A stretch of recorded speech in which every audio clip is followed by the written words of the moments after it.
Greetings, Padawans, and welcome to the Archives. Here to unlock this holocron is the man of the hour, Jedi Master Sotiko.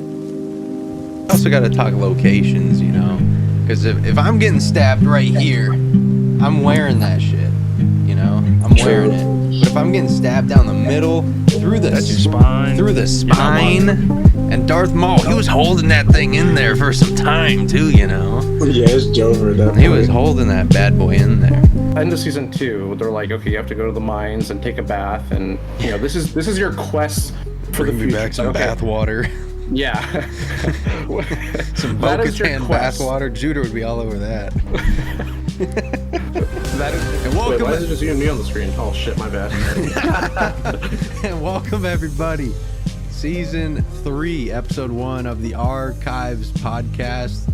So Tebow back on the block, and we also have returning to the show. He puts the Vice in Viceroy. He is the red hat enthusiast. He is Van Seal. I am a real American.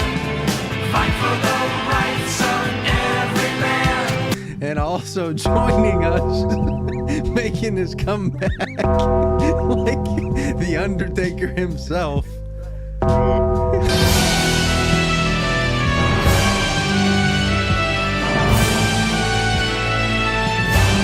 The greatest amateur chef in Alaska.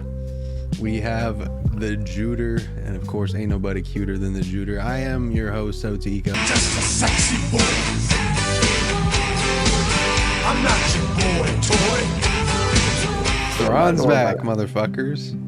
Yeah. The Empire's back, baby. So Fuck the boys are back in town. Yeah.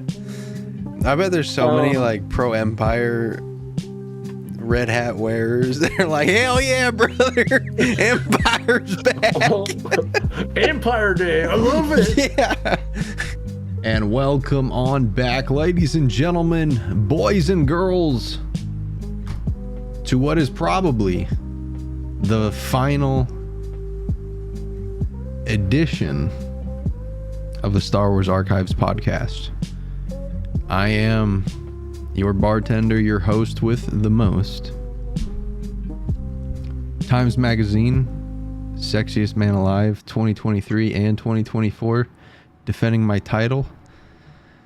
Joy Sotico, joined for 3 weeks running. But I want to say, what, your 4th appearance on the pod? 5th? Or at least. is this 48 or 49? I don't remember. This is 48. It was 48. 48 was the last one that we did last week. 47 was ships, and we did that was 46. No, it was not. Yes, it was. That was 46. Oh, 47 was last week. hold up, you're lying. This is 48. You're lying. We're gonna check. There's no way. Last week when we were talking about the last episode where we spent 2.5 hours just talking about like our grievances with Star Wars, that was 47. There's no way. Wow, it was. Okay, 48. Cool. So we have some more time. Episode 48. I was shooting my guns a little early there, chat. That's on me. Episode 48. This is at least your 4th time, though. The ships was third time. The ships was not your first episode. Ships was first time. That was the first time I could make it. You'd asked me prior to that, but that was definitely my first episode. No. I believe it, but like, no way. That's nuts. Well, he's back for the 3rd time. This is not going to be the last episode of the Archives. We'll probably do this one and one more. But here's why. If you guys don't know, I have a Discord server called Tico's Cantina. I want to merge those because I love the idea of the Cantina, because if you know me, you know I love a mocktail. You know I like to party, you know I like to have a good time. The Archives, the Jedi Order, whilst we love and respect them, they are the antithesis of what a cantina is, right? You have guys like Obi-Wan Kenobi cutting off arms of dudes who are just trying to compliment guys' hair. And we can't be having that. You know, Ponda Baba's architectural career was cut short by one Ben Kenobi. And that kind of is not going to fly in my cantina, but you know it would fly in the Archives. Plus, Joe Costa New is there, and she has to be the biggest buzzkill of all time. But she's solid in Galaxy of Heroes. You know, for whatever reason, we are rocking a Relic 9 Jocasta New. It's because it's comics Jocasta New. Yeah. In Clone Wars, when that pissed me off so much in Clone Wars, when a random bounty hunter was putting up a fight against a Jedi Master in lightsaber combat. That really irked me. That's the one arc that I really don't like. Cad Bane breaking into the Jedi Archives. Really? I really don't like that one. Maybe it's how he treats his droid, because I love droids. And specifically that droid. That droid's so cute, dude. Dude, he's such a homie. He is, because he's there to do his job. He's so nice, he's so polite, and Cad Bane just kicks him around. I feel bad for him. It's like, you could do better. Cad Bane's a prick. He is. I feel like that doesn't get talked about enough. Like, Cad Bane, yeah, he's a great bounty hunter. Dude's a prick. And we should... And I'm pretty sure the reason why he's not nice to his droid is because his droid don't pay him to be nice. So, I was about to say, you know who else is a prick? Jod Nanawood. Oh boy, yeah. Here's my thing, though, with him, man. I think that he really did want to do the right thing for a wee second there. But I think being around all his boys again, and I think it was seeing his first mate in power trying to boss people around. I think that also irked him a little bit, but man, I don't know why he turned on the kids like that, man. That I've not been able to wrap my head around. Because you know it's a con the whole time as the viewer. Yeah. What do you think? You're about to say something. I think my thing with him is like, it's not as difficult for me to wrap my head around, because I think it's pretty. I think we get really the full understanding of who he is as a character when we finally get that explanation. Like, this whole time it's like, are you a Jedi? He's like, I never technically said that. It's like, and it's like, these kids don't really understand how that works, but we as viewers of Star Wars do understand how that works. Mm-hmm. We know that regardless of whether or not you are very Force attuned or slightly, you still need someone who is attuned to the Force to be able to guide you to that. You don't just stumble into it. Right. And so we were waiting for that explanation. And I think his explanation of how he got to that point where it's like, oh, this Jedi found me, and they trained me, and then I watched them hunt this person down and kill them.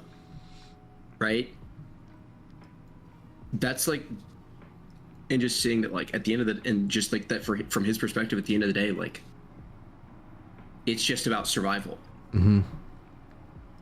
And like, I think he just saw that, like, it was best for his survival if he just got what he wanted, right? I think he kind of just had to reinvent himself too. Yeah, and like, it's like it's so weird because he's not the main character of that show technically. I would say it's Wim. I think it's supposed to be Wim. I think right, it's at all the end of kids day. except Neil. Neil is such a background character, but like Neil- Fern gets focused Neil, on. I feel like Neil never gets his flowers because he's a great character, but Neil, I feel like he doesn't have a lot of these other issues. Like, oh, okay, he does get sometime because he does get at Akron, right? He does get that where he kind of learns to be a bit more brave, a bit. Sure, yeah. So I think they do all individually get their moments, but I feel like his moment isn't quite on the level that the rest of those characters' moments is. Right. They made Fern the overarching badass. KB is also pretty fucking. She's pretty sick. Like KB's dope. It's also just like cool to. It's KB is a world building character in and of itself, man. Just to see how those characters are in Star Wars that have the implants like that, to see, you know, what the routine maintenance is like. So kind of gives you a little bit more empathy towards dudes like Lobot, who, Or even Fennec, like Boba Fett Fennec, right? mm-hmm. Dude, I'd hate to have to hang out with Lando all day, especially with, you know, we know what kind of guy he is with droids. So what does he consider Lobot? You know? We know what Swigo considers him. A droid? Yep. Which I like. You know, he's actually nasty. He had a Datacron not too long ago, and he was actually pretty nasty. But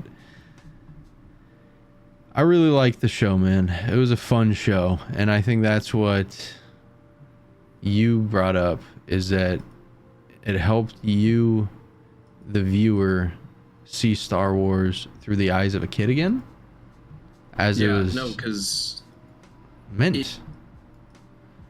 Andor was adult Star Wars, not just in like the subject matter and the fact that it didn't hold itself back with like, you know, with being, you know, PG, or even just the concepts that it got into. Like, it let us see the good guys in the rebellion do terrible things Quite often. and allow terrible things throughout the show.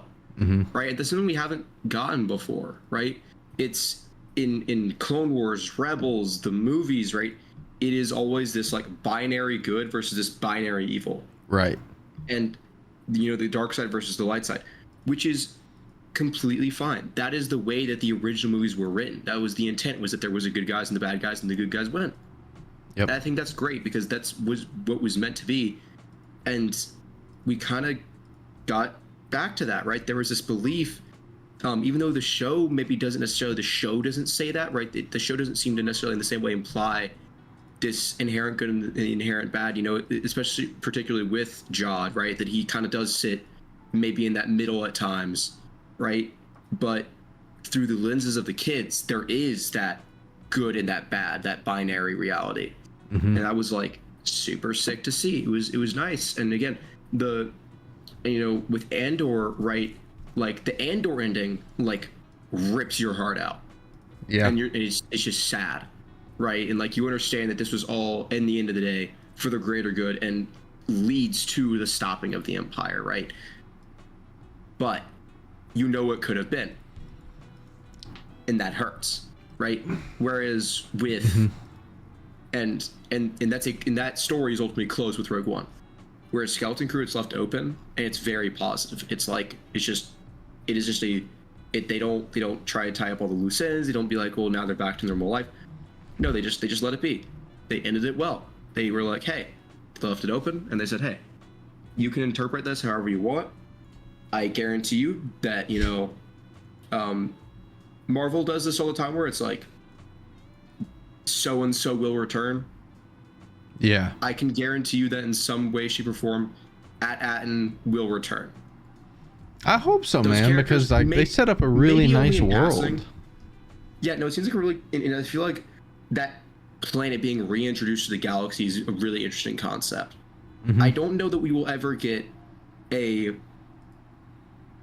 at length screen time out of Wim, Neil, KB, and Fern. I don't think that they'll get that again. They might get something in passing whenever it appears again.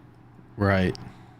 But Yeah, I don't think there's going to be a as season planet 2. and a concept will come back. Oh yeah, no, I don't think it'll be season 2. I think it's going to be another one of those shows where it wasn't Andor, so people didn't care to watch it. Unfortunately. It also wasn't that right around Acolyte 2? I want to say it was in between Acolyte and Andor. I want to say Yeah, that's a tough slot. it's like being Solo. I think it's comparable to being Solo, really. I love Solo, man. Talk about a fun movie. And Skeleton Crew is, I feel like, getting a little bit of that Solo love from me, because Yeah. it's okay to have fun. And that's something that show does quite well, in abundance. That show is like a 7th inning rally of nothing but singles. Yeah. Not a single extra base hit, maybe a hit by pitch, maybe a walk in there, but nothing but singles. Bases loaded, bases loaded, bases loaded. Guy on first and second, guy on first and third. There's no like heavy hitters in that show besides the story of Jod, which I kind of want to say he is the main character. Yeah, that is quite the debate. Is who is really the main character, right? Mm-hmm.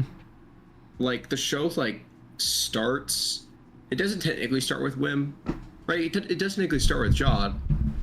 But I think that but it's really but that's a very common thing, right? To introduce the bad guys first, right? Right. And so, really, this is, in truth, really set in motion by Wim, right? Wim is the main character, but that would obviously make Jod the main antagonist, no? Or and I don't even know what the fuck it would be, but is it, or is I don't know if John's I think the main antagonist. I think right. The antagonist is the main antagonist is getting back home. It's a concept, right? Getting back home. It's like you have the 3 major stories. You have man versus man, man versus self, and man versus nature. Yep. Right. I think this almost falls under man versus nature, right? This planet is hidden off from the galaxy, and to even get into it, you have to have a special kind of ship that can get through the barrier. Mm-hmm. And you're also not just fighting the literal nature. You're also fighting like human nature, right? That like natural greed. Yeah. Right. Because that's what they're also encountering too. Is like these people see dataries and they're like, "Where'd you get this?" Mm-hmm. Oh, peculiar coin you've got there, fella. My favorite thing is when the scummy vendors try and upcharge the kids, and then he's like, "Careful, he's robbing you blind." And that starts the initial brawl. I forget where they're at in that place, that port city. Forget what that's called. Port Borgo. Funny enough, because everything is brand new, Yeah. I don't remember many names of where they actually went, but I remember them visually because they were just so distinct. Yeah. And that's so cool. And that's something that I wanted to touch on, is that everything in that show is new. We saw Star Wars Suburbia. Yeah. That was so weird. Yeah, we saw upper middle class. We got to see upper middle class Star Wars Suburbia, and at first I was like, what on earth? This is not Star Wars. And I was like, but this is also life. Yep. And it makes sense. And it's like, yeah, if it's sure, it has its own architecture and the roads are different. I was like, also the fact that it's they don't have pedal bikes, but they still have bikes. I was like, wait, this is amazing. like the more and more, like at first I was like, this is weird and dumb, and then the more I watched, I was like, wait, no, it's not. This actually makes a lot of sense. It felt It's very more relatable, like it's very real. yeah, it felt very 70s. Yeah, especially because then I think like the moment for me that I don't know if like I don't remember like specifically watching the first time the moment that I was like, oh wait, this is cool. But as I like think about it more, I'm like, it really is honing back into that like the child of the 80s, 90s, right?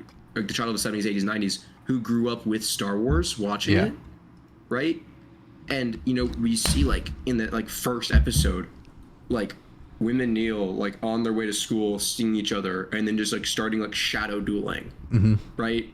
It's like that's real. We all did that. Yeah, like We all as kids instant were, like, role play. at recess at school were like became Jedi fighting off the droid armies, or you know, were you know fighting the Empire, like whatever, right? Like we all did that. Yeah, when my buddy and I, we used to, anytime we'd go over to each other's houses, we'd have episode 2, the Battle of Geonosis, queued up, ready to go. And then we would, with our toy Hasbro lightsabers, be Jedi. And I had the double-bladed Darth Maul one. Sick. So I was chasing after him, ran into a door. Just like the old hockey clip, but yeah, you like that's Star Wars, man. And seeing that, you say like, oh, that's stupid, that's dumb, but it's only dumb because you're trying to fight what it is that raised you, and you're trying to fight your inner self. When I think Skeleton Crew was a really good example of not taking things so serious, because at its core, it's a really good story. So if you want to be a fucking film critic nerd about it, it's solid. But if you want to have fun, it's one of the funner shows that they've released. I mean, yeah, I don't think like like if we're being real, is Clone Wars fun? Like, I'm not saying that it's bad or that's not like fun to watch. But is Clone Wars, like, the way that this is fun, is it fun like that? I don't think it is. I think it is, war.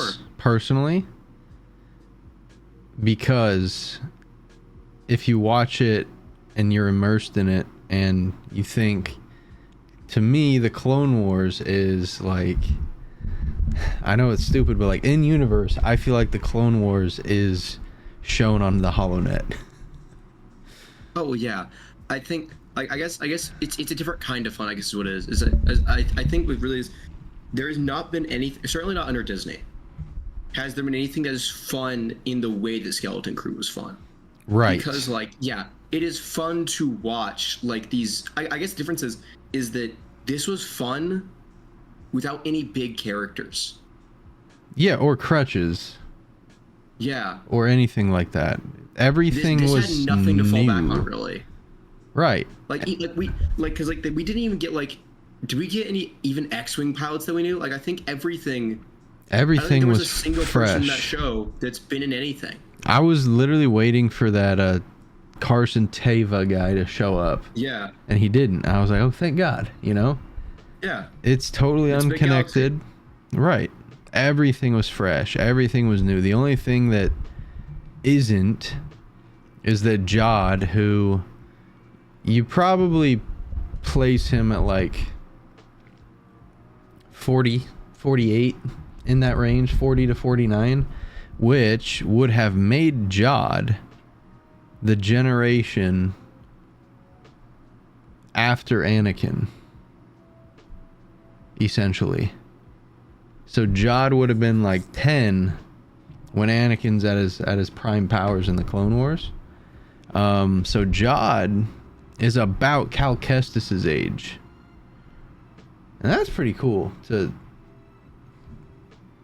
conceptualize, you know, because I kind of want to see some more from him.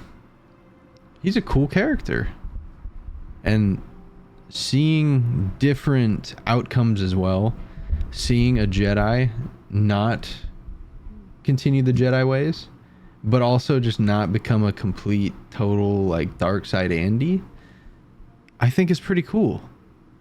Because you see, and to be fair, we've gotten a lot of very different examples of post-purge Jedi and what they do after the fight. You know, with Malicos, he goes to Dathomir to learn Night Sister magic. Balin Skoll becomes a mercenary for hire. Jod becomes a pirate. Like, Cal becomes a scrapper. Obi-Wan becomes a protector. Quinlan Vos becomes a... What would you call Quinlan Voss's role? Like a... I want to say a human trafficker. But like... That's negative, though. Right, the positive way of doing it. You know what I mean? Yeah. He became like... He started running like the Jedi Underground Railway. That's what I'm going for. He's yeah. He helped the path. Just so many different outlets. Like, I think the only person who kept the good fight consistently for what it was is Kanan Jarrus. Like, he never stopped being a Jedi. No matter what he did, he was a Jedi through and through. That's why I think I like Kanan so much. It's hard not to like Kanan, bro. It really is. It really is hard. But you could say the exact same for Jod. Like, yeah, I mean, it's you a know real he's the bad guy, and you're still like, yeah. The entire time the show is telling you, don't trust this guy. They're not saying that to the kids. Well, I think they are. But the issue to the kids. They keep finding people who keep saying don't trust them. They keep all going all these different names. They are saying it to the kids because you, the viewer, are meant to be the fifth kid in the group. I think that's what it is. I think that's the psychology of the show. There's not just the 4 kids, there's also you. Because you're saying, like, when they come time to make decisions in this show, they do take a good amount of time. It's not like adults who make snap decisions and rash decisions. Every sort of decision they have to make, proper big ones, they do take their time. And I think that it is because they want you to be giving your input to the screen like someone who's super immersed would do. And so when the show is telling you, don't trust this guy, and then you go to a new planet, don't trust this guy, and you go to a new planet, don't trust this guy, and you're still subconsciously holding on to some trust because he keeps doing the right things and he keeps, protecting the kids. At any point he could have left them. He could have abandoned them, could have ditched them, but he only chose to do so when he didn't need them anymore. And that's the thing. That's when it's like, all right, you freaking scumbag. But then in the end, like, in the end, Wim is still shouting for him. That part really tore me up. Like, damn, like, this guy wronged you. This guy got people killed. And Wim is still wanting to be associated with him. Wim was a cool character. The dad is so caricature of just that work first parent that every kid hates. And the mom of Fern is also such a caricature. Like, of course the lady who's in some mid-level management has a kid who's obviously brilliant but acts out because her mom doesn't give her attention. Of course that is a thing. Yeah. And then KB was really cool. And then the guy who had just a happy family, never really saw any tension, was Neil. Neil's family seemed pretty chill. Neil's family was used, I think, as just a contrast to Wim, because when you see Wim walk home and he looks into Neil's house's windows and he sees the big happy family, everyone's there to greet Yeah. him and be excited, and he goes home to an empty house. Like, that's good. That's really brilliant storytelling. Yeah, no, like it's the Disney classic missing parents, you know. The Disney special. No, I think, I guess at the end of the day, like you said, it's that perspective that you're meant to be the fifth kid, and in spite of the fact that there is not a single familiar character in this whole show, you get nostalgia. Right. But it's a different kind of nostalgia. It's not the nostalgia of like when you go and you're watching like, you know, other Star Wars stuff, and it's a bunch of like, and it's like fan service nostalgia. I hate fan service. It's not the fan service nostalgia. It is personal experience nostalgia of like I said, of the going down the street, seeing your buddy and starting to duel him, right? Right. You know, he's the Sith, you're the Jedi, and it's like, it's that. You know, like the going to school, and it's like all of these things that you're like, I didn't think Star Wars ever remind me of like what it was like to be with my friends in like elementary school, and then in like on recess, or like at the end of the day, it's like all that, and it's like, wait, that was a moment in my life, right? And it's like super cool. It was a different show, and it did not get the attention it deserved, because it absolutely deserved. Maybe not like you know, like how Generation Tech, how Alan was popping out like in between each Andor episode, he was popping out like a video a week of stuff that he got from each episode. I don't think it was worthy of that, but I think it was worthy of definitely several like videos, and I didn't see anything about that show. Yeah, I think what Skeleton Crew serves as is just, this is a theory of mine, and it's a genuine theory, that I think Acolyte was always going to be made no matter what. And a lot of people give Dave Filoni like a lot of shit because he quote unquote signed off on it. I think Acolyte was getting made how it was no matter what. So I think Dave said, you know what? I'm powerless over this. This is going to happen. It is what it is. Let it happen. Let it be an example of where Star Wars shouldn't go anymore. And then equally, I think that the Skeleton Crew was another reminder of what Star Wars has always been about. And that is captivating the imagination of 10-year-olds. And giving hope, you know, because, man, Wim doesn't have much beyond, like, Maslow's hierarchy of needs. Of course, he has, you know, food in his stomach and a warm bed at night, but emotionally, like, Wim was reaching out for scraps and getting crumbs, you know. He was settling.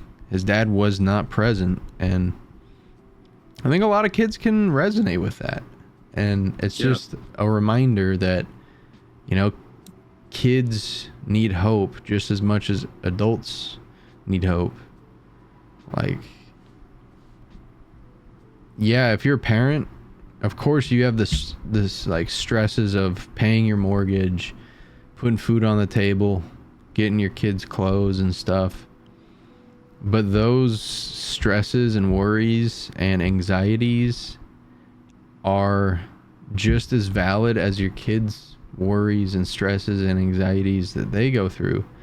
Because we as humans, we don't from a young age, you know, weigh things out. Like, nothing is more valid than anything else. Like, things are just flat and they're genuine. And those feelings of hopelessness when you're a kid, man, they're heavy. Those feelings of sadness as a child, they're tough, because when you are so young and you're going through so much that is so heavy to you, and that's all that you know, like, it's a really dark place. And luckily, since 1977, there's been something there for kids to always have a reminder that it's okay to be hopeful. And I think this show just served as a good reminder to Star Wars fans, hey, stop taking shit so serious. And then they drop Andor on us, and it's like, okay, never mind, but we're still here to party. Yeah. And I know you were talking about Andor and their 5 Emmys that they got. How sick was that, man? How sick was that? I know it's... when was the last time Star Wars like won a major award? That's not cinematography based or special effects based. I couldn't even tell you. Or costumes or anything like that. Like, yeah, it's nuts. It is nuts. Well, it did win most of those 5 were for things like that. Sure, but you know, to win best writing, against what, like, it was against a really tough slate, and you want to be verified, I guess, in your feelings towards a show, towards a piece of art. But like, you don't need an award. Like, no award will ever take away watching Rick's Road or the Gorman Massacre, or like, shout out to my friend. He's watching Andor right now for the first time. It's his first Star Wars anything ever. Oh, and it's dang. Yeah. And it's pretty sick. I'm really happy for him, because, man, I would genuinely pay anything to have my mind wiped so I could watch Star Wars again for the first time. That'd be so sick. I feel like this is such a, like, I feel like this is a topic that we could go way too deep with, of how I think if Andor is the first Star Wars thing you watch, the way that would influence the way you watch every other Star Wars thing. Yeah, I think so. I think that's a super interesting topic. Mm-hmm. That's what I don't want to get into, because then you start hitting it from every angle. Is like, oh, right. Well, if you started here, and it's like, and then we get into our personal experiences of where we started, and it's like, that's gonna be a mess. And I don't want to do a 2.5 episode again today. No, I know. 2.5 hours episode. In fact, let's go on to the next point, because Skeleton Crew. I was about to say that. Skeleton Crew is awesome. Now, I tasked. Who else is awesome? These ideas. These ideas are pretty awesome. And if you guys have any ideas, let us know on Twitter at Star Wars TAP, or join the Discord. Join the Discord.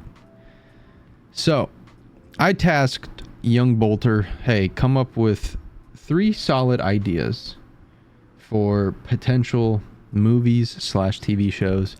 I came up with 1 movie and 2 shows. Originally, one of them was going to be a movie as well, but I just feel like it could get a trilogy.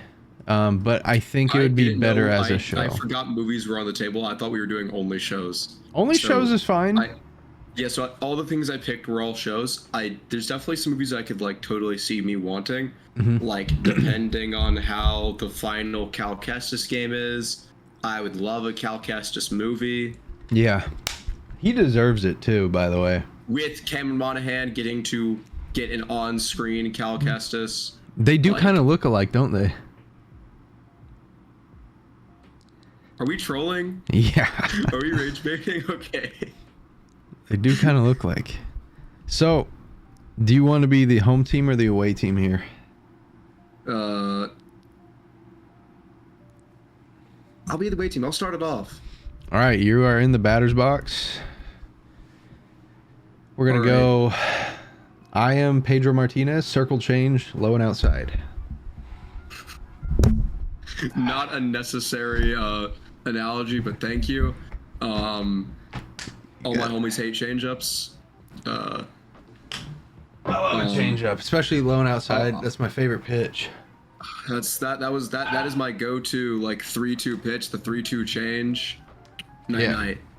As a lefty too. I was nastiness. the like, if you did your homework, I was the easiest hitter to hit off of, because every first pitch is going to be a changeup, and every 2-strike count, spoiler alert, you're going to change up.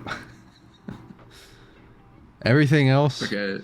outside slurve, up and in fastball, outside slurve. I know what one of your ideas is, because we've talked about it before. The other one I can guess kind of based off of the name, roughly. The third one I have no clue. All right. Right? Mine, I've never discussed really any of these with you. Mm-hmm. So, and All right, tell me your first one so I can put it. My idea. Tell me your. We'll go to the first one. Yeah, so I can put it on the screen. The Alliance. All right. And with the Alliance, what I want that show to be is I want it to be another Clone Wars animated series, and it's about what the rebellion was doing between A New Hope and Empire Strikes Back. I want to know about, evacuating Yavin, going and finding Hoth, what was in between Yavin and Hoth, right? All of that, right? And and I don't know who we'd follow. We could find some voice actors, because this is much easier, because then you can just cast voice actors, right? And you can go out. Where are you going? You can go out and get voice actors, and so then you don't have to have that debate of, do we try and do the weird, Uncanny Valley getting faces, just Clone Wars animated, people will be happy. Can I be Dash Rendar? So you can follow, Luke, Leia, Han, Chewie. You can follow them, or you can pick some other characters to follow. It can bounce around a bit more, kind of like Clone Wars did. But I just think that we haven't gotten a lot of stuff of in between the original trilogy stuff. Mm-hmm. Can I pinch hit here? That. Yeah, you can get in here. Yeah. Can I pinch hit? My idea. I had this idea too, like Clone Wars art style. I called it the Civil War. Also a fire name. Yeah, because it's like Clone Wars, but the Civil War. There's 4 seasons. There's 2 seasons directly, like, right after Yavin, leading up to Empire. Mm-hmm. Han Solo's in that season. Then there's 2 seasons from Empire to Jedi. Han Solo's obviously in Carbonite. So that's when you introduce Dash Rendar. And I'm telling you what, man, printing money doing that. Tell some Dash Rendar tales.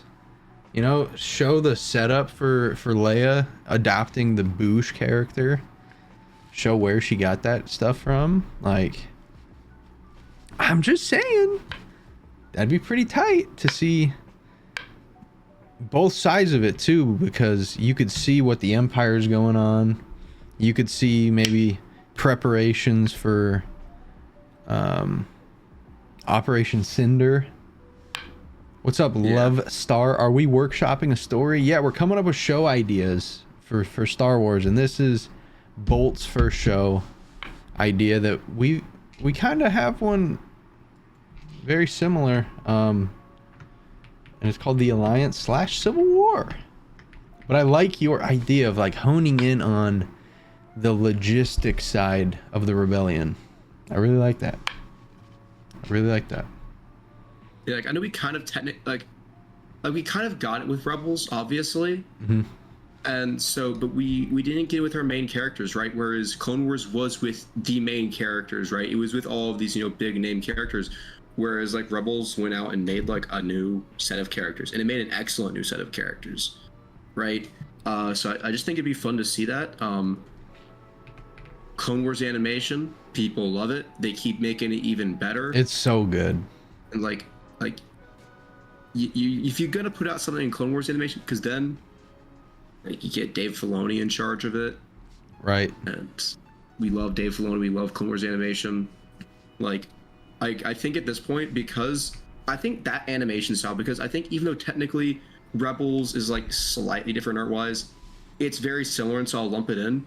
Clone Wars and Rebels, that animation style has built the current generation of Star Wars fans. Agreed.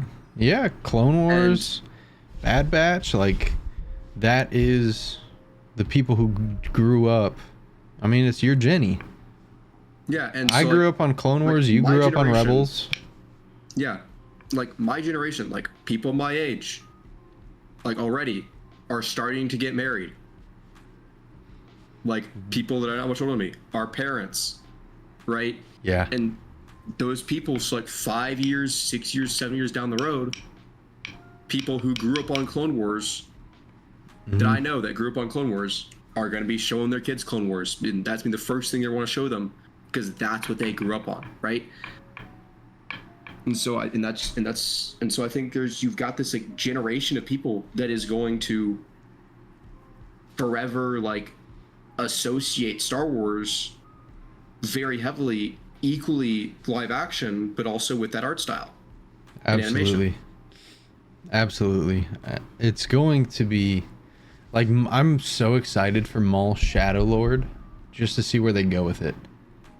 Because allegedly, it's supposed to be an entire like underground show, not just focusing on Maul, but everything else going on.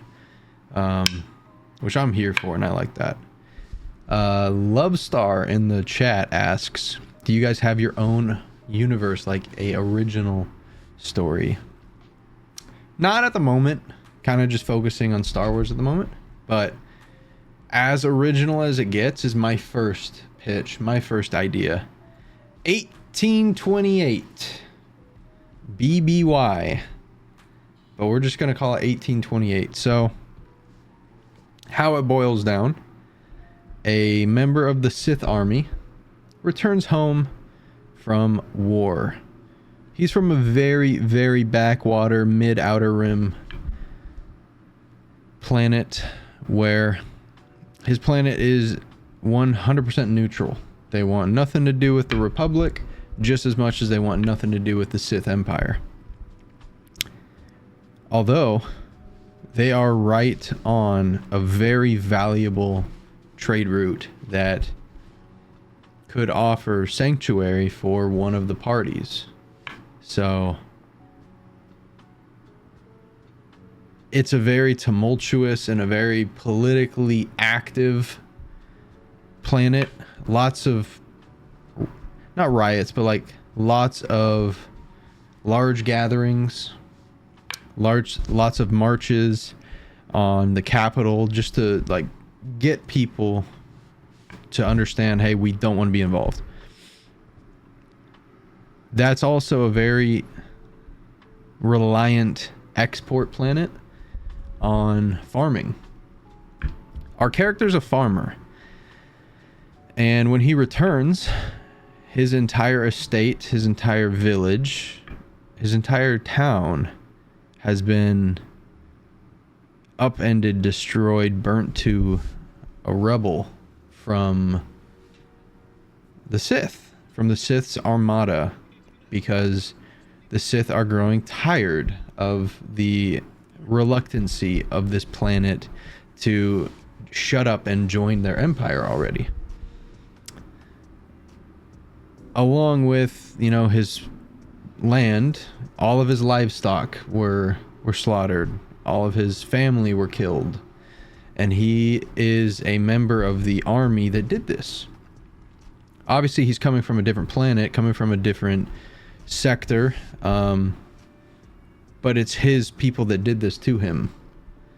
And because of this, he goes on a Western-esque, samurai-esque, rogue wanderer type story where he's going to get captured by the Republic and he's going to be used as a prisoner of war. But he's going to tell them the entire time, like, he wants nothing more than to bring down the Sith. While in custody, while getting hounded by Jedi, they sense that he's force sensitive, that he's got something there, and they want to see if they can explore it, because right now Jedi could use all the Jedi they can get.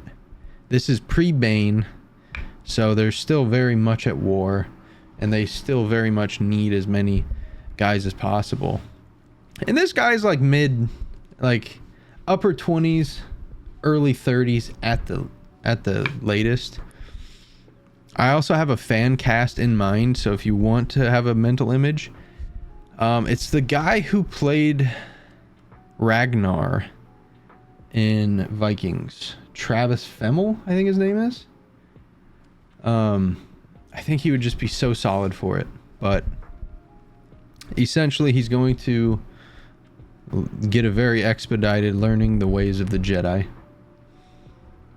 And he's going to use the ways of the Jedi to hunt down and slaughter the decision makers that bombarded his planet. And while he does so, he is going to embrace the dark side as opposed to reject it and become the new Dark Lord of the Sith, created by the Jedi.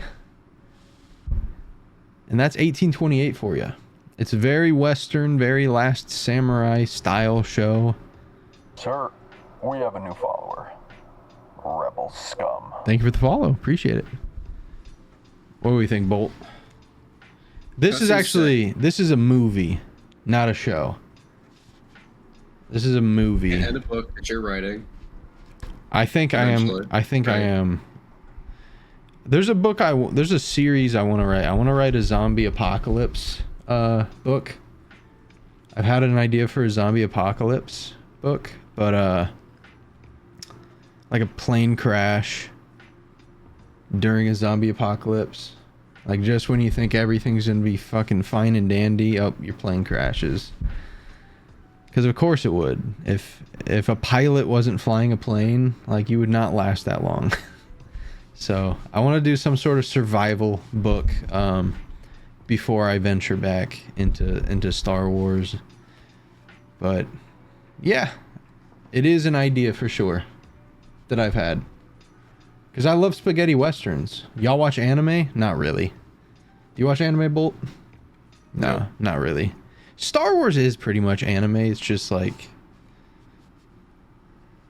It's not Japanese or... Yeah. In anime art style. Right. And I guess I used to watch pro wrestling. Same thing. Like, that's practically anime. So, technically, sure. Just not Japanese or in anime art style. I love Japanese wrestling. I love Japanese wrestling. No, like there's Japanese wrestling. Okay. Yeah, All Japan, New Japan, Pride. Not Pride. Noah, Pro Wrestling Noah. One. Yeah. But I didn't know you had that elite Japanese wrestling ball knowledge. Oh, I do. I changed my middle name to my favorite Japanese wrestler of all time. I did. But anyways, I digress. What is your second pitch that we're going to be taking to Lucasfilm? My second pitch, when I was younger, there was a bunch of just like really short books. We're talking like yay thick, right? Mm-hmm. Not very big, like 100 pages. Like I remember like I read one in like a whole one of them in like in a day type short, like not very long, maybe like 150 pages at most, like middle school reading level maybe. What they were about was Anakin as Obi-Wan's Padawan. Oh. And so they were about everything in between 1 and 2. Mm-hmm. And that is another thing that what I'm really looking for here is like, yeah, I think there's an amount of it that'd be fun that's like, oh yeah, let's go branch out, let's go have another skeleton crew that gets us out there and gets us away from it all. Mm-hmm. But at the same time, I want to flesh out some of the things that we have these big gaps. Like from 1 to 2, it's what? 9 years? 9 years, right? Yep. Something like that. We skip Anakin's entire puberty. Yeah, and like, dude. Or actually, I think it's 10 years. I think it's 10 years. Yeah, I think it's like 10 years because I think it goes from 9 to 19. Yeah. So it's like 10 years. And Padme was 15? Fucking weird. Yeah. Let's not talk about it. They do it different in Nabusa. Hey, when they got together, he was 19. So but still weird. So she's still definitely 25. That's fine, I guess. Yeah. Breaks my rule of +2, -2. Whatever. We digress. They Back get on married topic. when I he's think- 19. Yeah, I think we're not going to talk about it anymore because Padme will not be in that show at all because they don't see each other anytime in that span of time. Correct. So this is when Anakin and Barriss are dating.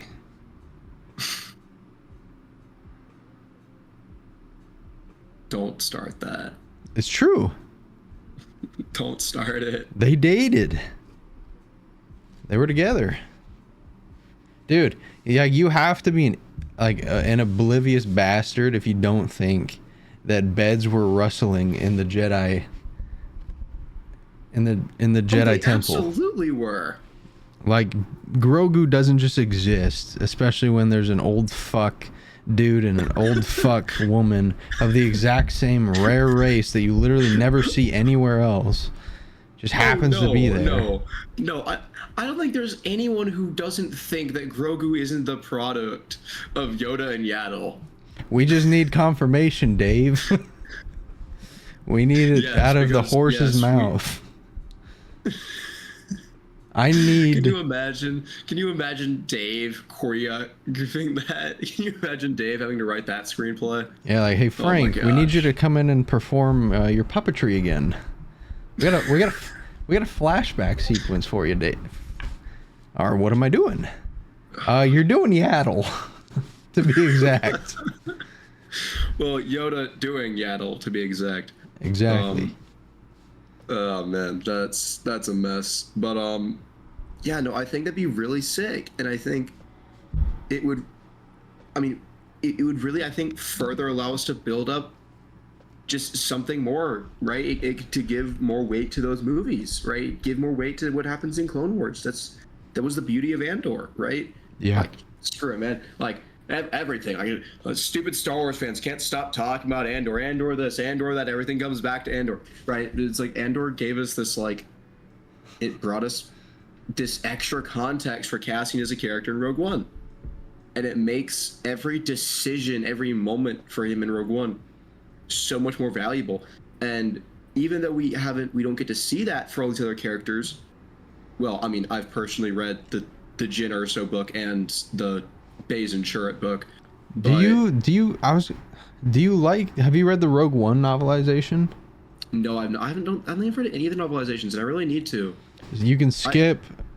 I have like a bunch of public libraries. I need to read them. You can. They're probably all there. You can skip The Force Awakens. I'll just skip on the whole sequel trilogy in general. Well, The Last Jedi is good. The Force Awakens, they basically turn Kylo Ren into Shakespeare with how he talks. His dialogue is so poor. He overspeaks so much, and he uses words like he's a thespian. Which I get, like, he's a rich boy from Corellia, but he grew up on Ossus. He didn't grow up on Corellia. He spent 10 years on Corellia. Or sorry, not Corellia. Chandrilla. He spent 13 years on Ossus. He grew up as a man on Ossus.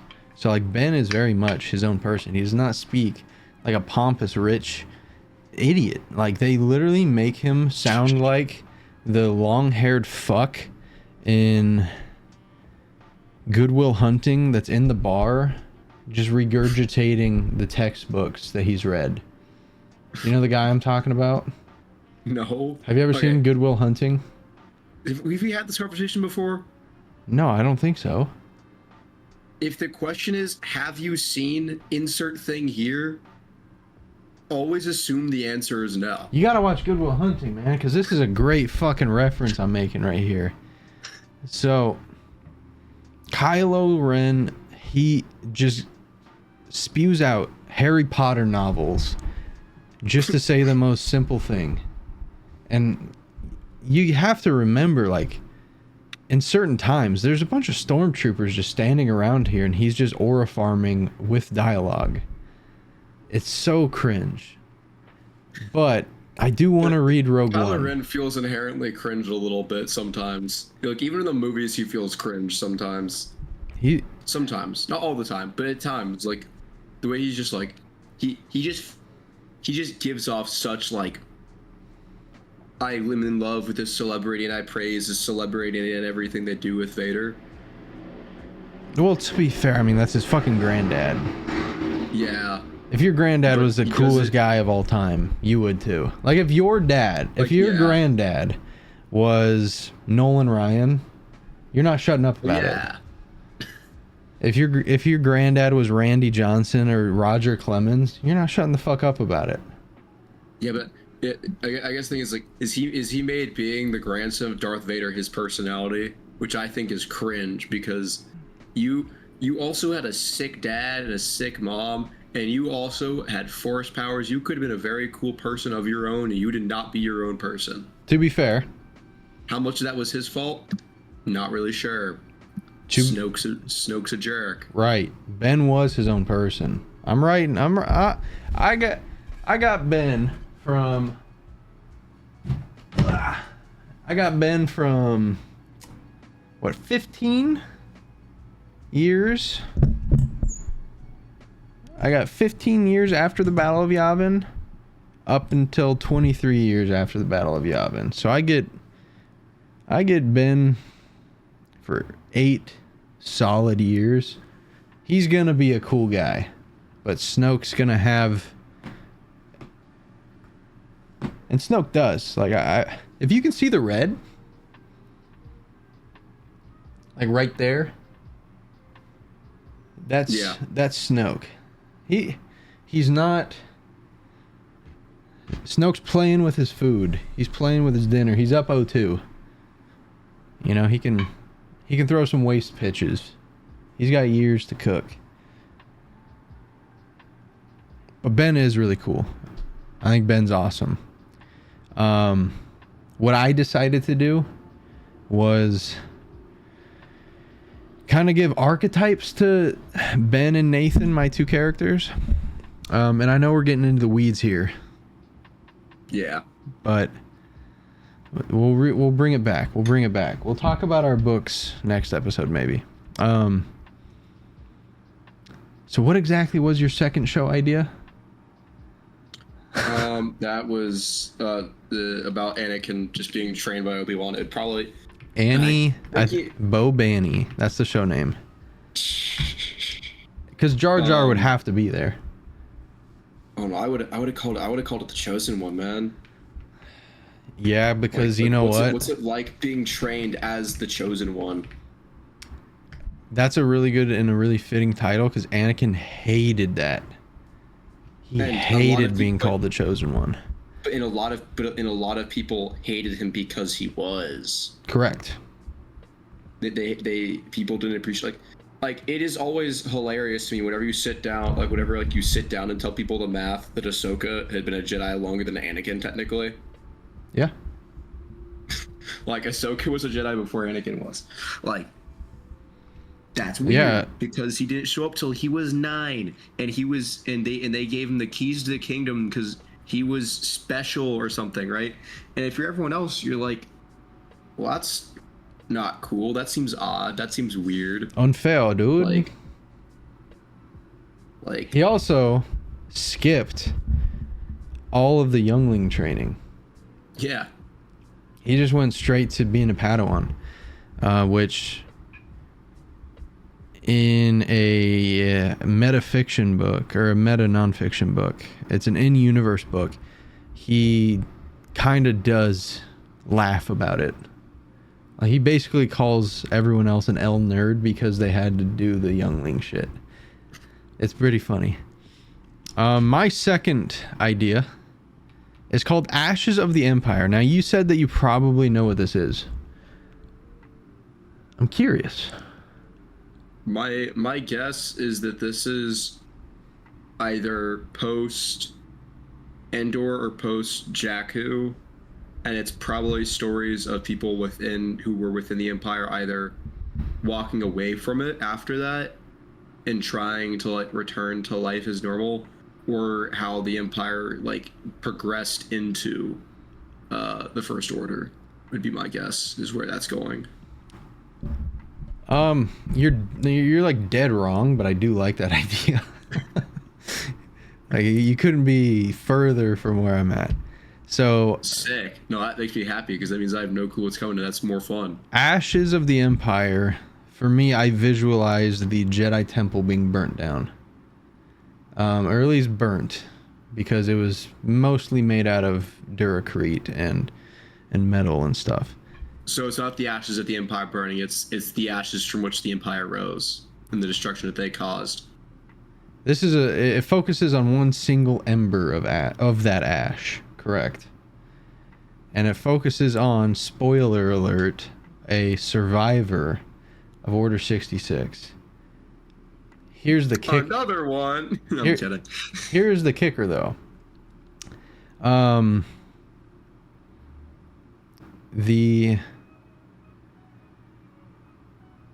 survivor's name is like Kale Renner or something. And he, unlike other Jedi, kind of goes down a darker path. Early on in his days, trying to escape because he's lost. Like, he doesn't know where to go. His life is completely shot. His life's completely reset. He is on his own. And he's trying to make it. He's trying to survive. Much like Jod. Much like every Jedi who's just trying to survive. This guy, though, gets into some shit, and he picks up, the lowly job of being a bounty hunter, because he's got to apply his tools somehow. And on one of the bounties, well, the bounty is a very high profile kid. Very high profile kid. And it's just the exact opposite thing of what he wants. He wants no notoriety. He does not want to be in the news for saving a kid. So he does what he has to do to get the money.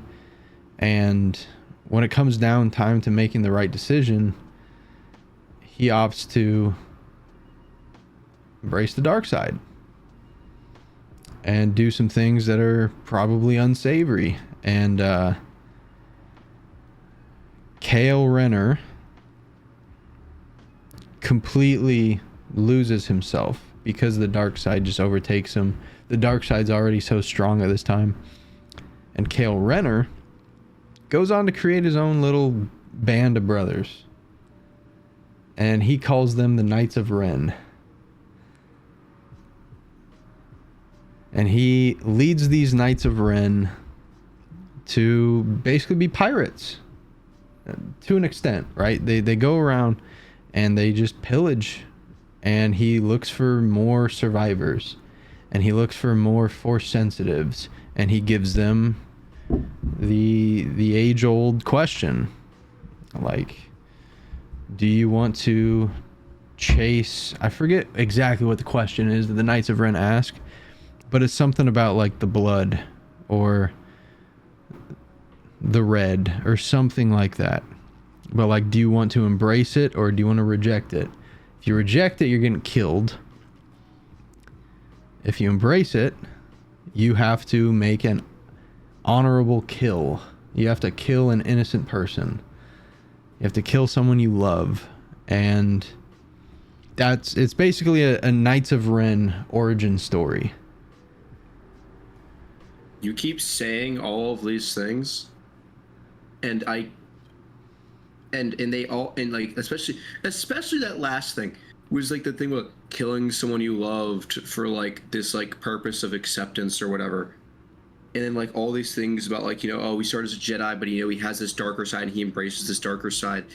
And then you named him Kale Renner, and all I'm thinking of is Jeremy Renner Hawkeye in the MCU and how baller of a cast Jeremy Renner would be for that. I was thinking Jeremy Renner actually too. Jeremy Renner would be a baller cast for that. He could do that absolutely. He has that. He'd be the he adult version. Yeah. Yeah, because he showed that like kind of range with Hawkeye in the MCU. They like doing like, especially in the Hawkeye show, like we don't talk about the MCU here, but I keep giving it a chance, and I keep being pleasantly surprised by things because I like being open-minded. I like not assuming that they're completely cooked. If something sucks, I'll admit that it sucks and that they messed up. But I want to keep. I like continuing to be pleasantly surprised by something being at least decent or even good. And I try to do the same with Star Wars. I was thinking, well. I was thinking of using either him or the guy that played Glenn in The Walking Dead. Those were my two choices for this role, because they're both very, very serious facial expressions. Like their facial expressions come off so serious, and somehow, some way, I'd also like to get the guy from Inglourious Bastards, like something Waltz, I think his name is. I'd love to get him in there somehow, but I think I can save him for my next show. But right now it's your turn. What's your third and final pitch? My third and final pitch, like I said, one of these ideas was not mine. Is this the one? This is the one that was not my idea. Okay. This was one that we were supposed to get. It was taken away from us, and I think it was really sad that it was, because I was personally excited for it. I think it would have been fun, and I didn't think of a third idea because I came up with these last minute. I think there's some other stories I would like to have told as movies, some other stories that I think are cool. You know, I obviously have my thing that I'm writing as books. I think I'd love one day for that, if I could ever get that to have enough traction to have that be written into a screenplay, either as a TV show or a movie, or both movies. I think that would be awesome, right? Seeing that on screen, like that, like childhood, like imagination thing, like be on screen. But I have Rangers of the New Republic. Yeah, I was really excited for that one too. I was excited for that, and frankly, the reason that we didn't get it was stupid. Would have been a really cool show. It would have been a cool show. And I'm sad that, like, we let, like, even those several years ago, that we just, like, let politics dictate what art would be made. Yeah. Like, I think that sucks. Like, I think that's a big regret. Like that's just a mistake. Like, especially, like, it's America. Like, people have freedom to their opinions, freedom of speech. And like, that was just stupid. Like, that was just a dumb move on Disney's part, and I think they've learned that being all political being political over the last few years kind of hurt them, and they've kind of started to take a step back and be a bit more neutral again, and they've started doing better because of that, which is good, because I don't need you to be political. I don't need your opinions. You can just make art, right? Like, because your art doesn't need opinions to be a good art, because you made good art without it. Would be my opinion on that, right? Some art, obviously, I think having like those opinions in it can be good, but Star Wars has never needed that. Star Wars has always been good with just being a more general with being a much more just general commentary on, like, good versus bad, you know. Letting the underdog win. Right, the underdog winning, right? That's where Star Wars has always been. It's always been a more fantastical, more, like, I guess, positive thing, right? Yeah, so that'd be my final thing, would just be that. Just, like, because I think that show would have been fun, right? Again, I think, expanding on something that we just more stuff, more fun. Right? Could have maybe seen some Zeb in there, gotten introduced some new characters. Again, I thought Gina Carano as Cara Dune was great. I loved that character. She was sick. Like, she was a fun character. Had I think really, especially more screen time with her, we would maybe gotten to really get into, like, a deeper, like, knowledge of her and, like, really what she experienced and how, like, that really has affected her. Right, I think that's super cool, right? Because I think she was from Alderaan too. Correct. As well, I think that was part of her story, and so, like, look what that was like, right? Because we don't because we haven't gotten to dive deep really with any characters who were from Alderaan, right? Right. Because they've never taken the time to do that with Leia. Do you know what my sneaky prediction is for the last Cal Kestis game? What? They're gonna end up on Alderaan right before. Oh, really? I mean, And that's how we're gonna deal with Cal Kestis? that's my sneaky prediction. Yeah, because that is the ultimate trouble with Jedi survivors, right? Is You have to explain why they're not present. you have to explain why they're not present and why they're not present with Luke, Right. right? And Rebels handled that excellently. Canon sacrifices himself, and Ezra goes into exile into another galaxy. That's why a lot Right. of my book, not a lot of it really, but there's parts of my book that do hinge on what happens in Ahsoka. So I've kind of given myself a little bit of like a get out of jail free card, because I can, the first edition of my book, Ahsoka does show up, but if that thematically and timeline wise wouldn't make sense, I can in the second edition just make sure that it's Yes, works is, within like, the continuity. I'm a long ways away from that, right? Because like with my book, like I'm like barely into like the initial like writing of like storyboarding, essentially, my first book, and we're not even gonna get to where any potential interaction between my main character and Luke would take place until book 3, right? Like I know that like eventually I'm gonna have to navigate that. Like if I get to that point, that like I'm gonna have to navigate. Okay, why doesn't this character interact with Luke? Like why does he avoid him? I also had a sick little idea that I wanted to do with you at some Or point. how does he avoid him? Originally this idea was, for World War II, to do, two brothers on both sides of the fight. But how sick would that be to have like a one brother in the Empire, one brother in the Rebellion? And to have the one would be brother sick. in the Empire be the one that pulls the lever on the Death Star to shoot at Scarif and kill his own brother. That'd be crazy. That'd be so crazy. But here we go.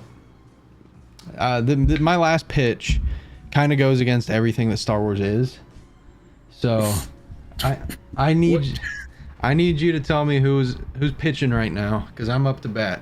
Who's pitching? Who's like you're ready to go against every single 2014 Mike Trout is in the box right now. 2014 Mike Trout is in the box. Fine, you're about to see a prime Mariano Rivera closing barbecue fastball. chicken, cutter up and in, 450 to left. All right. So as you can see, it's called Blood Moon. Yeah, this is one I had no clue. I have no clue what you're getting at with this. Apparently, I had no clue Thatch is the Empire, but If you had to Blood guess, Moon, I have no let's hear a clue. guess. If you like, you I won't don't get know where it. to start, man. Yeah, you will I not don't get even know where to it. start. This is basically, if you get this right, you win the fucking lottery. You will not get it. No, I don't. I didn't buy a ticket. Well, this is your ticket. What are your numbers?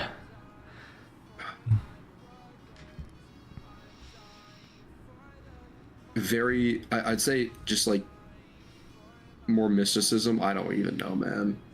It's actually got nothing to do with Jedi, nothing to do with the Force, but it takes advantage of that. So the series is going to take place on Canto Bight, and once in a blue moon doesn't happen on Canto Bight, but you are a fool if you don't think that things can happen once in a blood moon. And Blood Moon is essentially going to be about a family that is trying to make their name in the crime world. And that is their name of their syndication that they're trying to get going, the Blood Moon. And essentially what Blood Moon is Peaky Blinders but in Star Wars. because I just really want to see that. I think it would be so sick and a good way to have some live action underworld shit. It's like I keep saying, Star Wars is a beautiful medium. Up and in cutter. Easy. It's Star Wars is a medium, and I think honestly, I think my things are all very much so driven by like, I don't need to see, like, I'm not asking for anything different. Like, I think I'm asking for very practical, very realistic things. Yours are a bit more creative, a bit more, and I guess like out not there. necessarily out there. I would say out there. Out there. I mean, we have a spaghetti Ashes west. of the Empire is out there. Blood Moon and 1828 are. Yeah, we have a but they're spaghetti out there. western and then a crime thriller. Like You have the spaghetti western and then the Godfather, but it's Star Wars. pretty much, and then whatever the hell this is like. I would say this is like Taxi Driver. You've never seen that, but Ashes of the Empire is pretty much like Taxi Driver. Correct. To where You're guys just trying to figure himself out, and he goes down a slippery slope, and then becomes obsessed with the dark side and how it makes him feel. Starts the Knights of Ren. You will never find me upset with just making insert popular like motif story type genre specific movie here, but Star Wars, right? Mm-hmm. Especially if you do it right, if you do it good. Yeah, like I think like I love the Star Wars universe, and I think like I don't just like enjoy the movies, like I love the universe and like what it's meant to be and like all of the stuff in it. Like I've reached that nerd point, right, where it's not just like, oh, I think that like Jedi versus Sith is cool. It's like, no, I think that the fact that someone has sat down and like made a whole galactic map and there's all these planets and all these different things, and then you have, you know, different cultures, and you know that we have a baseline understanding of the economy, and you know there's this untold number of alien species, right? I think that's sick, right? And there's such a there's just so much opportunity, right? Especially because you have, especially because you can, there is a lot of freedom too. Like you aren't super limited. Like you're allowed to go off the reservation. Yeah. Like you're allowed to go back 1,828 years. And 1828 only happened because me and my buddy Steve, we put 25,000 to like, I don't know when the sequels finish up, but like 33 ABY into a random number generator, and we got 1828. And I was like, bam, here's the story for it, just like that. And it takes place on a planet that you've never heard of before. Same with Ashes of the Empire. It's on a planet you've never heard of before. And then Blood Moon takes place on a planet that you only get to see in one bad movie and one tutorial level. So like we still don't really know what's going on Canto Bight. Especially because this is going to be the nitty gritty things that you don't get to see about Canto Bight. So I think Star Wars, man, like you said, it's a great vehicle because the destinations are endless. For some reason, though, people like me keep driving back to Tatooine and setting up shop there. Insult to injury. Hey, it's fine. My character's from Alderaan and he's a Jedi survivor. Like, Survival Order 66? No way, dude. Would have thought. I get. Dude, I'm really scared that I'm gonna sprint through that first book just because I'm so badly gonna want to get to that second book, because that second book, like that first book for me, is gonna be like here's this character, here's who they are. I feel like that's meant to just say mitochondria. I think it is, yeah. What's the core name actually? What's that core name? He's part of the myth family. He's a myth. Akandrion. What's his core name? Like, Och. no, it's you gotta include the on, so Thokon. Just sounds weird. Thokon? Thokon these Thoko. nuts, buddy. Exactly what I'm Oh, saying, God. dude. It sounds weird, man. I'm gonna be saying that when I Oh, beat him man. in Grand Arena. Let's fucking go. Can't wait. I beat an old guild mate the other week and it felt fucking great. That's huge. But let's wrap this up and let's do our Star Wars Desert Island draft. Now, we are going to be drafting only the movies. 5 rounds, 5 picks each. We're gonna go in snake format. Here's the kicker. I need you, Bolt, to call it heads or tails. Tails never fails. Tails never fails, chat. Here we have a standard issue American $quarter. Heads represents heads. The Everglades represents tails. Oh, the Everglades overrun by Burmese pythons. We've got heads. I will choose to go second pick. Because Yeah, so I that got gives me... first pick. You have first and fourth. Back-to-backs. And it's just movies? Yeah, just movies. So what? What's the scenario here? I'm like stranded on a desert island, and all I have is a TV and these 5 movies that I pick, and I get to just watch them until I die? Correct. Sick. Good luck. Pick number 1. And what? There's 11 movies, so there will be 1 movie that doesn't get picked? Correct. Sick. Pick number 1. Are you... I don't want pick number 1 because it basically sounds like I'm saying this is the best Star Wars movie. That is what you're saying. That is what I'm saying. I have the number 1 overall pick of Star Wars movies, and I just have to pick which one's the best one. Shoot, man, like.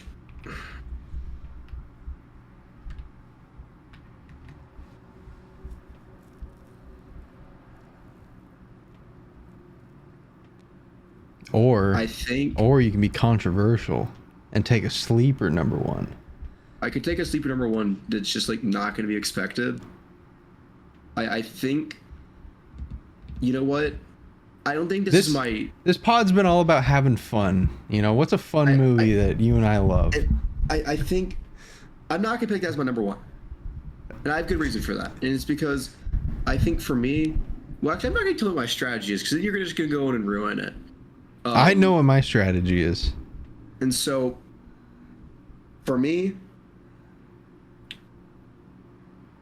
I don't want to not have this movie. Do you want to flip picks? Do you not like the number 1 pick? It's freaking good.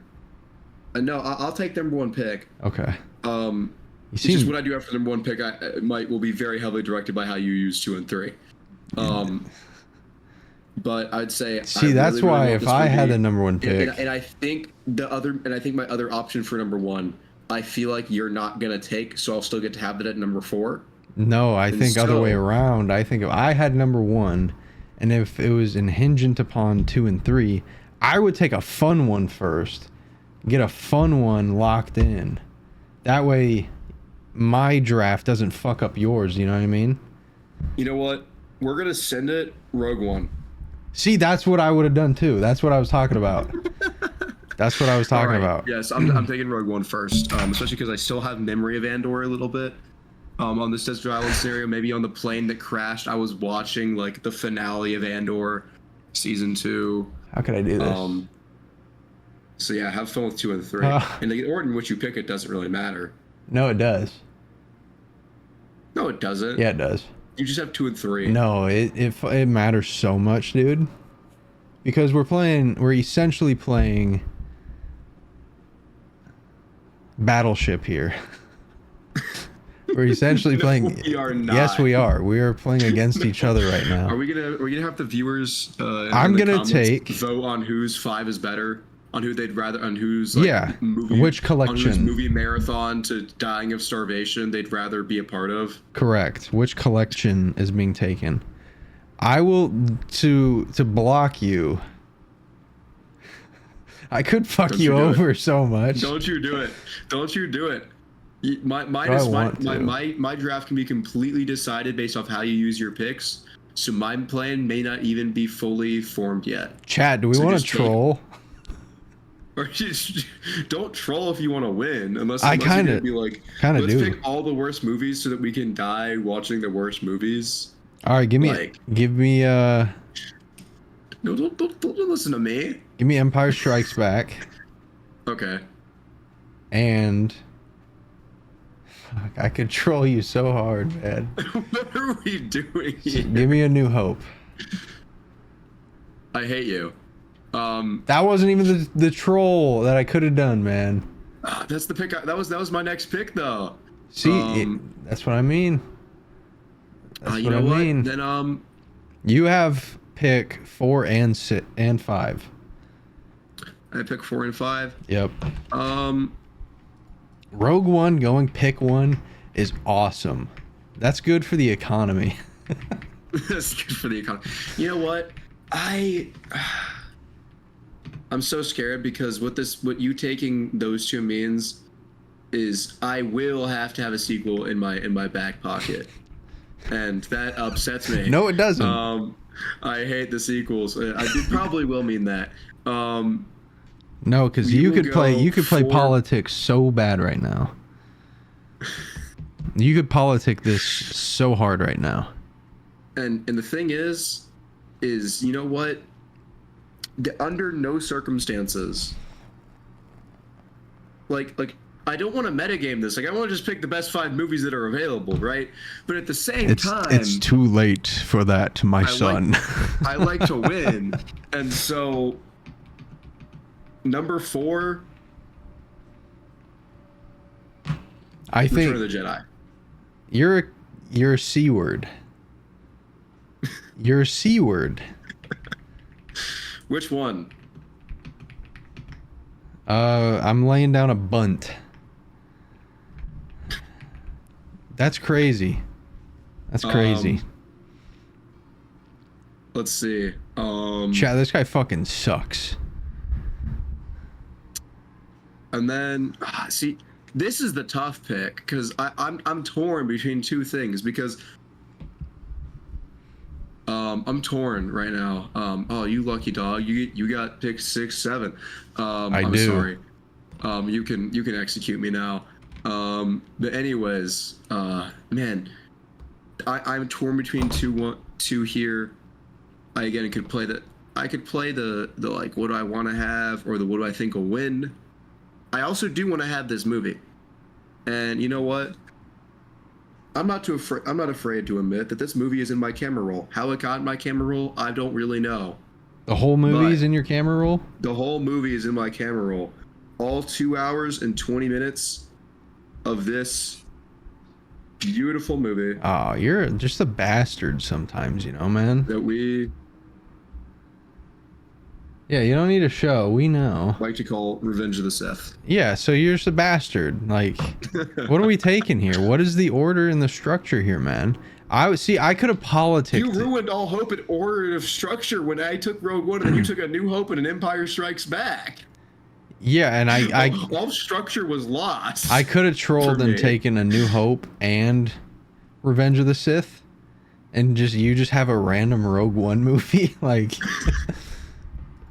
that's so messed up, would have man. been troll, but then I could have at least gotten Empire Strikes Back or Return of the Jedi, which I love both of. But yeah, now I get Well, RPG and RTS. Now both of ours are so mid, because. Well, yeah, that's kind of how drafts usually go. They kind of divide up the best, and then you get the best of the rest, you know, and then you end up with a collection of above average or mid. Well, guess what, bastard? I'm taking the Phantom Menace. And my personal favorite movie, Attack of the Clones. Get fucked. Absolute cinema. I got the movie that I wanted. I get Solo. I'm taking Solo right now. That's what I was torn with last time. I was between Revenge of the Sith and Solo. So give me Solo. You can have it. Now, I have to pick a sequel. And you know what? I have Return of the Jedi, and Force Awakens is the one that I disliked the least. You're just a bastard. Actually, you know what? Actually, I don't actually even dislike it. I think it's okay. Rise of Skywalker. No, The Force Awakens. Star Wars The Force Awakens. There we go. 2015. Well, so what'll it be? What is not worthy? What is so horrible that you wouldn't even use it for just some different entertainment as you're dying of starvation on a desert island?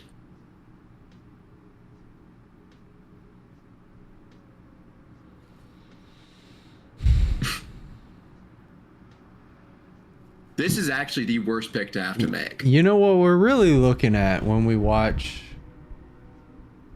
these originals, and is you really are looking at motion pictures, right?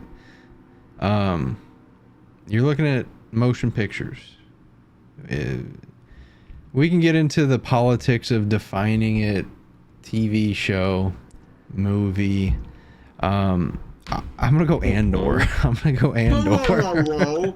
No, that was not on the table because if that was, okay, because if that's on the table, I say you have to separate into season 1 and season 2, and I would have then taken Rogue One and then Andor season 1, season 2.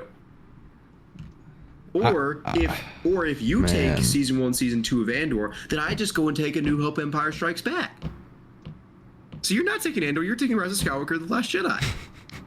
Or crazy take, you just throw a Hail Mary and take Mandalorian and Grogu. I don't want to. I don't want to. But what I will take...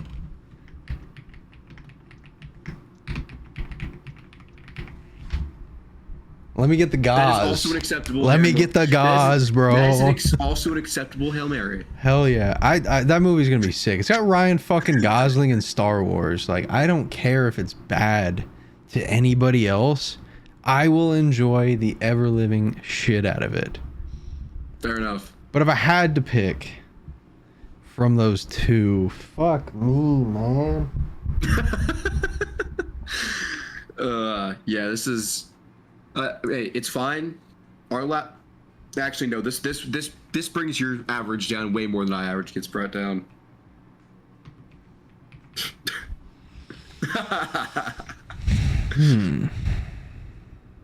There has to be some secret 12th movie. Did you see that? Like you were looking at, but did you see what that just happened? The keyboard just like grew a mind of its own and was like, The Last Jedi sucks. So I think that means you have to take Rise of Skywalker. There has to be a secret 12th movie. God damn it. I think it's Star Wars Starfighter. What is that? What? Yeah, no, what is that? That's cursed. They have a Lego Starfighter helmet. Oh my god. What is that? That is the worst use of Photoshop I have ever seen. That's actually probably not true, but that's still also, that is an awful use of Photoshop though. What about fan films? Can I have Le Secret de Tatooine? It's got to be better, isn't it? Can I have a Star Wars Theories Vader fan film? See, I don't inherently hate Rise of Skywalker. I do, but that's your opinion. It's just like, what else could it have done? I mean, yeah, right. Look, Rise of Skywalker is not... It is not, in my opinion, a great movie in its own right. Can we make a trade, man? But it also has the detriment of having to follow The Last Jedi's story. And it does not help it. I'll take Return of the Jedi off your hands, and I will give you Rise of Skywalker. And I'll throw in a bonus. No. I'll throw in a bonus, The Last Jedi. As a bonus. Like, you don't have to pay for it. I'll give you the 2 sequels. All I want is Return of the Jedi. How'd you get The Last Jedi? No, you can have it for free. Get your hands on that. How'd you get your hands on that? You can have it. That thing doesn't exist no more. We lost that to the ocean. No, we That's have the it. bottom of the cow, bud. We have As our plane was crashing, we just took turns grabbing movies as the plane's crashing, and that's what we got. We're on separate sides of the island, and now all the other people on that plane. That's what we use to like reflect the sun to planes flying by. Yeah, and we actually cracked the DVD. Yeah, actually, that's what we did. We snapped it and then we put it on an. Snapped it. We have and we one each half. took a half. Yeah. And then we reflected at the plane above. We made spears to go fishing. No, you can have it though. Acceptable use of the Last Jedi DVD. I'll give you those 2 movies in exchange for Return of the Jedi, and then we then we each have No. a completed trilogy. A 4 is not worth a 10 and 11. No. that you had to decide the lesser of 2 evils of. Absolutely not. So how about this? Present to you, the viewers, the listeners, the choice. I'll give you a cooler trade. On the north side of the island with me, watching Rogue One, Return of the Jedi, Revenge of the Sith, The Last Jedi. Solo, and The Force Awakens? Or would you rather be on Teak's side of the island watching A New Hope, Empire Strikes Back, I think they'd want to be on my Attack side. of the Clones? Like, honestly, like he's got 1 and 2, both those trilogies, but he arguably doesn't even have the best movie of those 2 trilogies. He's got Rise of Skywalker, the second worst movie of that trilogy, and then what? Nothing. I mean, I'll let him present it in his own way, and he can throw shade at my thing. But how about this trade I right think here? we all know who won here. How about this Chad. trade? I'll give you these 2. I'll give you a 6 and a 7 for a 4 if you throw in 9 into the trade. So 2 for 2. Give me Force I Awakens. think it's very clear that you still don't have the Last Jedi in this situation. There is a left out, so you can delete the Last Jedi. You would have the Force Awakens and then the Last Jedi, and then no Last Jedi. You're just erasing that from your memory, and you're just like, So- how did we get here? So I'm trading you Attack of the Clones and Menace for Return and Force Awakens. That is a 6 and a 7 for a 4 and a 9. That seems pretty fair. And we each get a trilogy out of it. See, I like it, but at the same time, it just I'm doesn't- taking the sequel off your hands, bro. It just, but the problem is that like that's the best of the sequels, and then you want to give me like I already have the best of the prequels. Yeah, but how are you? No way. Attack of the Clones better. Phantom Menace It's your better. favorite. No. Phantom As Menace the is so average person, goated. People, there are so many Revenge of the Sith truthers above all the other 2 movies of those other 2 movies. I guarantee you, I have probably what is in most people's opinions. All right, so the best of the sequels, the best of the prequels, and then I think pretty much everyone would say that their favorite of the originals is either A New Hope or Return. So no. Empire's like the GOAT movie of all time. Empire's also. I honestly, I can never really pick. I feel like mine changes by the day because I just like all of them. I think they're all great. I love the that's the OT. thing with Star Wars, man. I think that there's not a bad Star Wars movie except The Last Jedi. Yeah, and it's not on this list for a reason. Yeah. We broke it in half, split it across the island, and now we use it as spears and as reflecting lights for the planes above. Right? Because that's what it was worthy of. All right, Thank you, guys. So draft pool A or draft man who pool should not be named. or draft pool B. Which is better? Let us know. We can probably set up a poll somehow, somewhere. Yeah, absolutely. We can even throw it into the Discord. Let people vote on it. I'll even do that right now. Let people have some civil discourse on what should be voted on in the Discord. Absolutely. Well, hope you guys appreciated and enjoyed this very. Let's make sure that we don't specify who's. They have to Yeah. they have to vote without knowing. let you as the owner of the server then try and kiss your feet and be like, oh, Tico's list is better because he's the owner of the cantina. Vice versa. They'd vote against me. They disrespect my goddamn cantina. Hope you guys enjoyed. Kick him out. Peace, love, and life.